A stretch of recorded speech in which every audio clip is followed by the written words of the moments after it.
अस्सलाम वालेकुम। आज हम नंबर थ्योरी का टॉपिक डिस्कस करने जा रहे हैं जिसका नाम है primitive root. Basically primitive root जो हमने प्रीवियस टॉपिक डिस्कस किया था ऑर्डर ऑफ इंटीजर उससे बहुत ज़्यादा रिलेटेड है। सो हम फर्स्ट ऑर्डर ऑफ इंटीजर की डेफिनेशन को रिकॉल कर लेते हैं। ऑर्डर ऑफ इंटीजर की हमने डेफिनेशन की थी कि let a and b b are two integer के ए और बी हमारे पास दो इंटीजर्स हों और उन दोनों में कोई भी चीज़ कॉमन ना हो, यानी कि उनका जो जीसीडी है वो 1 आना चाहिए। The smallest positive integer x such that ax is congruent to 1 mod b, कि हम a की कोई भी ऐसी smallest positive integer power raise करें जो हमारे पास इस कंडीशन को सेटिस्फाई करे कि वो 1 मॉड b आए, यानी ए की पावर ए पावर x में से अगर हम 1 को माइनस करें तो b उसको डिवाइड करना चाहिए। ओके, अगर वो इस कंडीशन को सेटिस्फाई करें तो हम बोलेंगे कि ऑर्डर ऑफ a जो होगा वो x होगा। अब हमने ये बात बोली कि ये जो x है ये स्मॉलेस्ट पॉजिटिव इंटीजर है। ओके, अब हमने आयलर थ्योरम भी इसी तरह का कुछ पढ़ा था। जो हम फर्स्ट ऑफ ऑल हम प्रिमिटिव रूट की डेफिनेशन को देखते हैं, फिर हम आयलर थ्योरम पर चलते हैं। प्रिमिटिव रूट की डेफिनेशन हमें ये कह रही है कि let m be a positive integer and suppose a and m be a relatively prime number, यानी उनका जीसीडी 1 आ रहा है। If the order of modulo m is Euler free function of m, then it is called a primitive root of m। हमें primitive root की definition हमें ये बोल रही है कि अगर हमारा जो ऑर्डर है वो एग्जैक्ट ऑयलर फ्री फंक्शन के इक्वल आ जाए तो हम उसको प्रिमिटिव रूट बोलेंगे।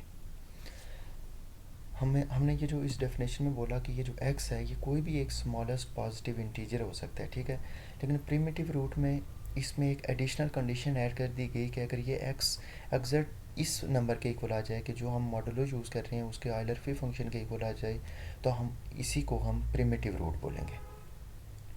अब हम नेक्स्ट हमने ऑयलर इन दोनों का आपस में रिलेशन देखते हैं कि ऑयलर फ्री फंक्शन और ऑर्डर ऑफ इंटीजर का आपस में रिलेशन क्या होता है। बेसिकली हमने एक आयलर थ्योरम पढ़ा था और वो थ्योरम हमें ये कह रहा था कि अगर ए की पावर रेज करें Euler free function of m तो वो हमें 1 मॉड m देगा, ठीक है।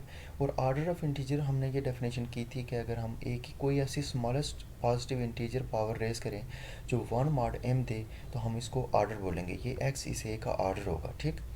और यहाँ पर हमने कोई भी ये रिस्ट्रिक्ट नहीं किया था कि ये स्मॉलेस्ट पॉजिटिव हो, ये हमारे पास कोई भी हो सकता है, जस्ट इसका आयलर फ्री फंक्शन आना चाहिए। अब ये हमें नहीं पता कि ये स्मॉलर आएगा या कोई ग्रेटर आएगा या इससे छोटी भी कोई वैल्यू एग्जिस्ट कर रही है जो इस कंडीशन को सेटिस्फाई कर रही है। इसमें हमारे पास कोई एक्स्ट्रा कंडीशन नहीं थी, ठीक है। अब इसमें हमारे पास एक एक्स्ट्रा कंडीशन आ गई कि ये सबसे छोटा होना चाहिए, एक्स जो है वो सबसे छोटा होना चाहिए।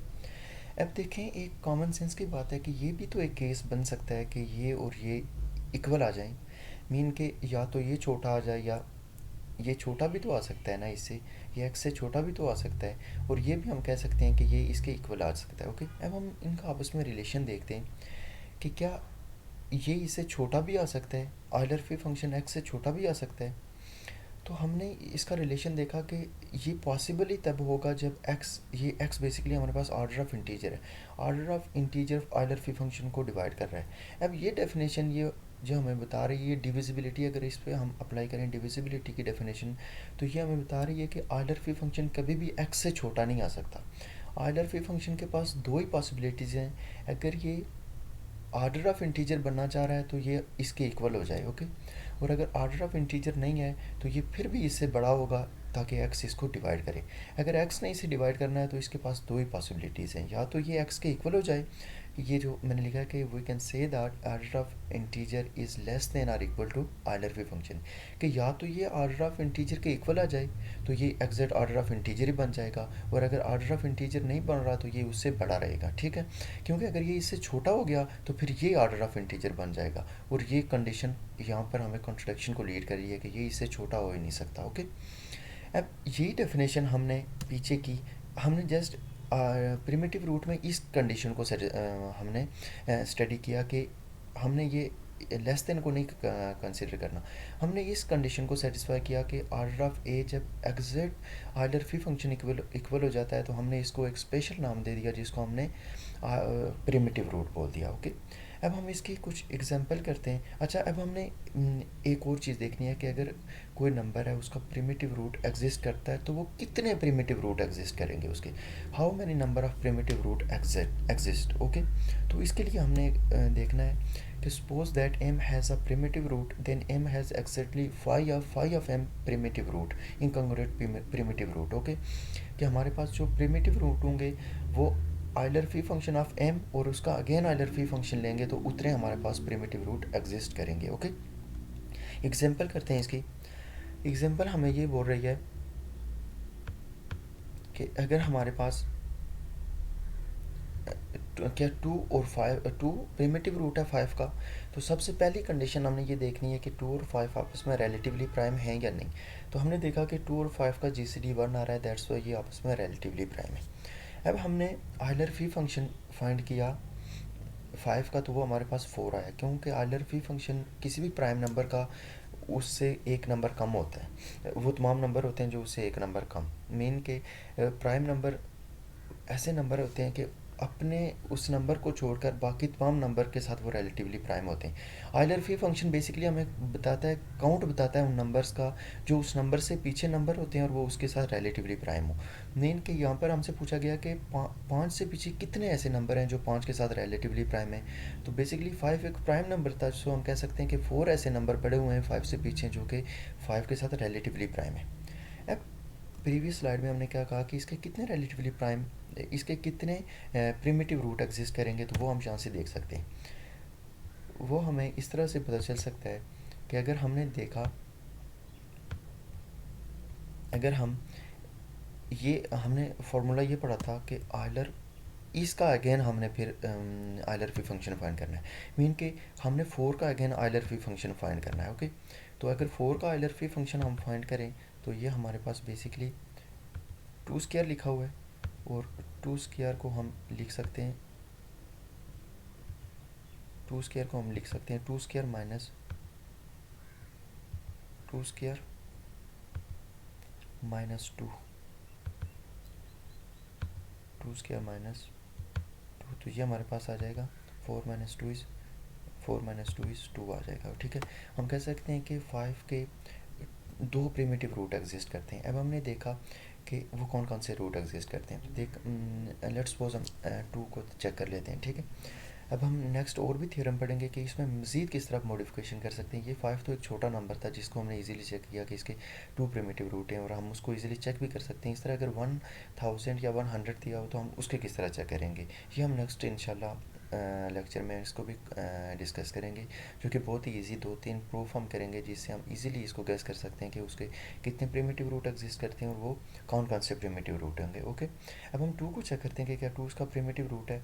अब टू की पावर रेज करते जाएंगे। बेसिकली हमारे पास ये गिवन है कि आइलर फी फंक्शन इसका फोर आया हुआ है, अगर इसका आर्डर भी फोर आ गया तो हम कहेंगे कि ये इसका प्रिमिटिव रूट है। ओके, अब टू की पावर रेस की वन तो हमारे पास टू आया, टू की पावर टू रेस की फोर आया, टू की पावर थ्री रेस की तो बेसिकली एट आया, और एट मॉड फाइव में थ्री के इक्वल होता है।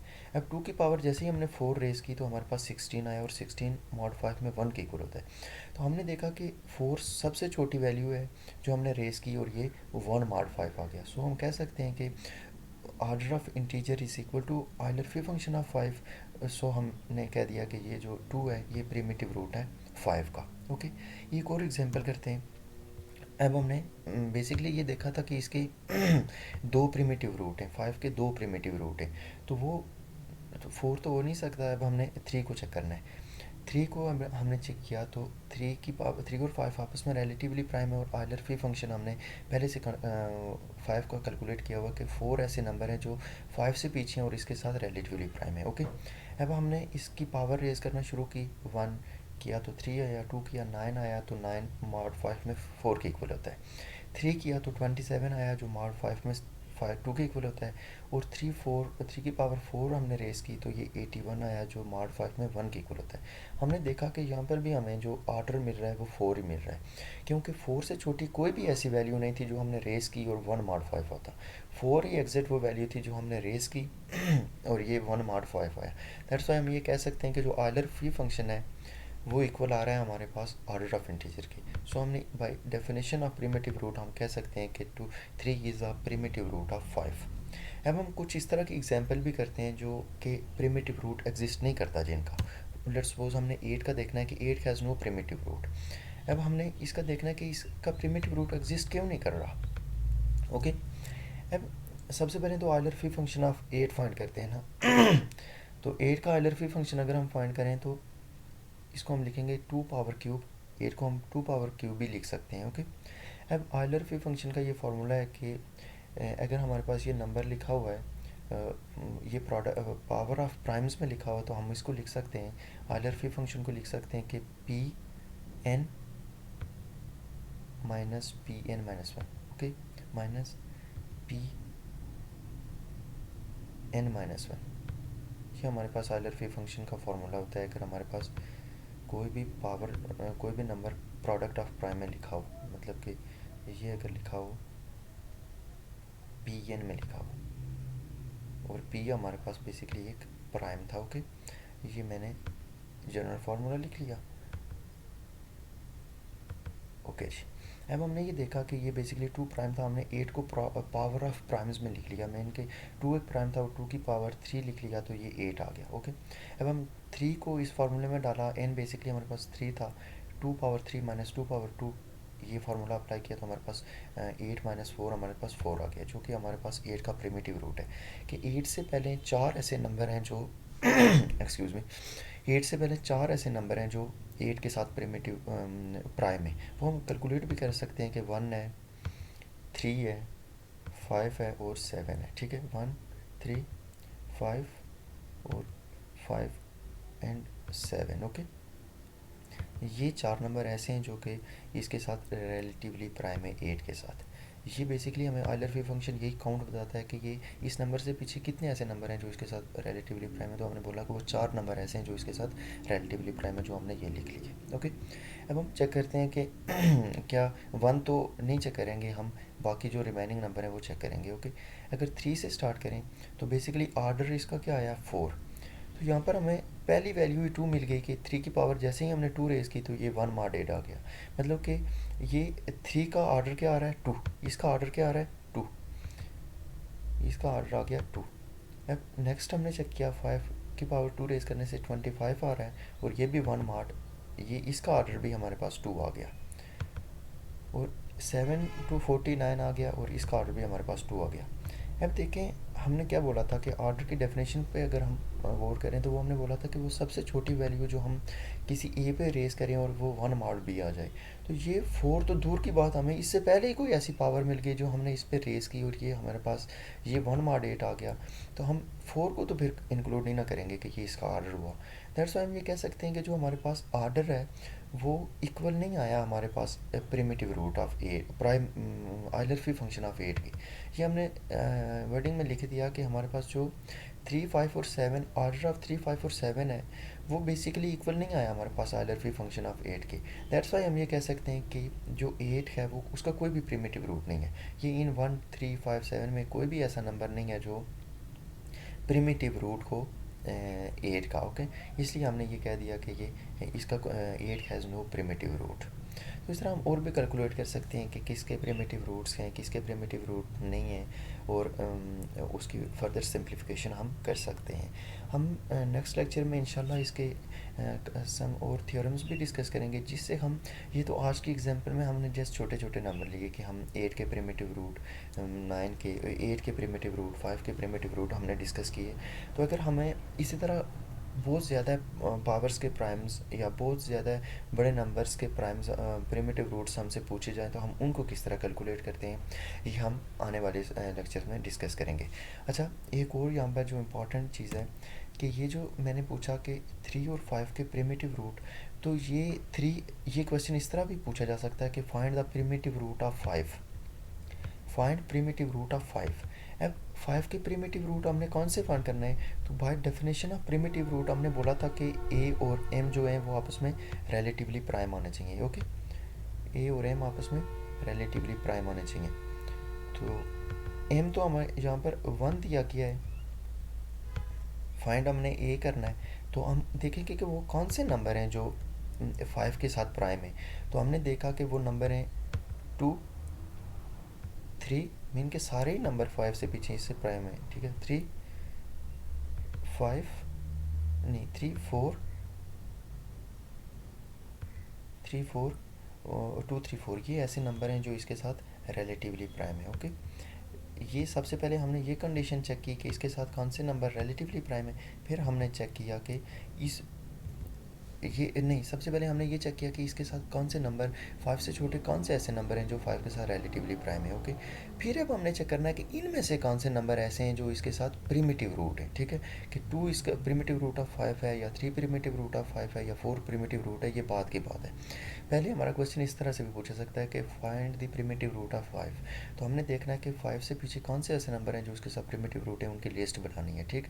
फिर उनको फर्दर हमने चेक करना है कि इनमें से कौन से नंबर इसके साथ प्रिमिटिव रूट है। और ये तो छोटा सा नंबर है, इसके लिए हम फर्दर से इंडिविजुअली इसको कर सकते हैं, बट कैपिटल नंबर के लिए हम कुछ थ्योरम्स प्रूव करेंगे कि जो हम इजीली इसको चेक कर सकते हैं कि हम किस तरह फाइंड करें कि ये जो भी नंबर इसके साथ रिलेटिवली प्राइम है, इनमें से कौन कौन से नंबर इसके साथ प्रिमिटिव रूट भी हैं। Okay, so thanks for your attention. अल्लाह हाफिज़।